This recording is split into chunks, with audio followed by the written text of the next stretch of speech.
Now, a wildfire can strike at any time, but when Santa Ana winds kick up, San Diego County becomes particularly vulnerable, as we learned, unfortunately, in 2003. In today's Zevely Zone, Jeff revisits the Cedar Fire as we approach the 20th anniversary of a firestorm that changed the way fires are fought here in Southern California.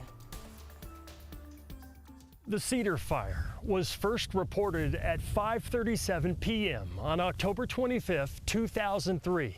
And by the next morning, thousands of Scripps Ranch residents had been evacuated from their homes, while something precious to me was heading right here. Barbara, Lee, and Dan, it's a raging inferno right now. I'm going to have Scott go off of me so you can see exactly what's going on. We've got the garage fully engulfed. In 2003, when a firestorm struck Scripps Ranch, fire on both sides of the road. my wife, Heather Lucas, and photojournalist Scott Hall And so I think we're going to step back, actually. Scott wants to step back. were dangerously close to the flames and at one point had to run for safety. That was scary. I think we took cover behind cars. There were walls of fire that day coming over the hills from Ramona, leaving the sky an eerie orange with smoke and ash so thick you could barely see the sun. It was daytime, but it felt like nighttime. Thousands of residents in evacuation centers depended on our coverage that day, which showed detailed maps of where the fire was heading next. Our Heather Lucas joins us with the latest on the situation. Heather, are you in the same spot you were before? Describe to us what's going on. We sure are, Barbara Lee. We're actually on Similon Road. While Heather was in front of the camera reporting live, producer David Godfredson There's some parts of this neighborhood that are only accessible by foot because there's hoses all over the place. walked the neighborhood, writing down the addresses of confirmed homes on fire. I'm going to give you a list of all the homes, if you can bear with me, on Birch Bluff Avenue that are destroyed. 10607, 10611, 10606. At that point in my career, I had covered a lot of wildfires, but I had never seen a reporter, producer, and photojournalist go street by street, writing down specific addresses to homes and then broadcasting that out. If you take a look down Fairbrook here, Fairbrook Place, this is just something you probably see in a movie. That's the only way to describe it. It's just complete devastation. Houses were on fire, streets were closed, everybody's evacuated. But the police are letting in the people who need medication. Scary coming back? Yeah, it's really scary to see all your neighbors' houses burning down. Very scary. How do you deal with it?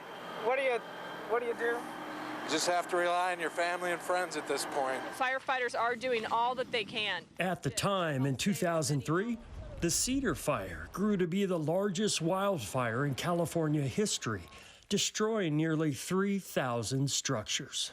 You and I drove to work together that day. You were sent to the front lines. I was sent off to cover the effect of the fire on the roadways. So why don't we take a look at the I-15 again? And as I listened to where you were, I was very concerned for both of you. Heather Lucas has been on the scene all day in Scripps Ranch, and she brings us the latest from where she is there. Heather?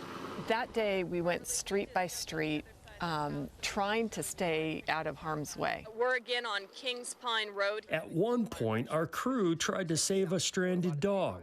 I did see a little pug, a dog actually, standing right in the middle of a couple burned out homes. I remember the dog, I remember the pug, but it's so sad. I do not remember if we were able to get the dog into a car. We have one confirmed fatality to 14 civilians and one firefighter died in the Cedar Fire. Well, Graham and Barbara Lee, we've moved over. We're now along Fairbrook Road. Our live coverage continued into the night. That day, watching the firefighters, watching them risk their lives, something clicked in me, and I thought, I want to be part of that community. Heather changed careers and went to nursing school to become a registered nurse at Kaiser Permanente, hoping to be part of the solution for San Diegans should disaster strike again. I'm so happy to look around and see all of these beautiful homes, the beautiful canyon areas. It's just amazing to think how far this community has come. In the Zevely Zone, Jeff Zevely, CBS 8. brings back a lot of memories for a lot of us. And, Yeah. you know, as Jeff mentioned, the Cedar Fire did change the way first responders fight fire to this day. Yeah, some changes in policy include better radio communication between local, state, and federal agencies, and the use of additional aircraft to fight the fire at night. That was a big sticking point. They would not let the sheriff's department drop buckets on it the first night of it, and there's a lot of people think it would have stopped the fire. Others say it was already too strong at that point and too dangerous, but that's neither here nor there right now. We saw the aftermath. And Carlo, you remember so much of this because you also were here reporting on the front lines, and you just started working here? I had been here for 3 weeks. I was actually our first reporter out live that day. It just happened to be my day to be filling in on a Sunday. And I was out with Ben Cutshall, who was a veteran here. We lost a few years, about 10 years ago. Fantastic photographer who knew everything about the county. So my first hit, Eucalyptus Hill, before we got on, Ben, where are we? And where is this going? And those are the things I focused on because the neighborhood we were in was completely gone. From there, we went to Blossom Valley. And I want to show people what the wind's like. We were just talking about the Santa Anas. Take a look at the winds in this video.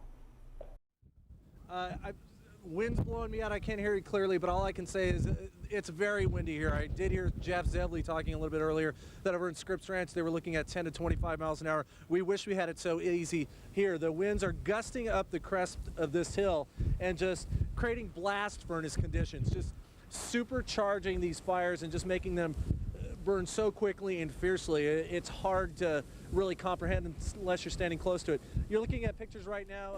You know, and one thing I want to tell our viewers about Ben and how dedicated he was, that day he was on the phone. He lived in Scripps Ranch. So we would be doing our hits, we would be off, he'd be calling his wife, telling her what she needed to grab in a very calm voice to get prepared for that. Fortunately, they didn't lose their home, but it was an incredibly intense time. And yeah, great admiration for the first responders who worked that because it was unbelievable. People forget it was round the clock for 3 days straight.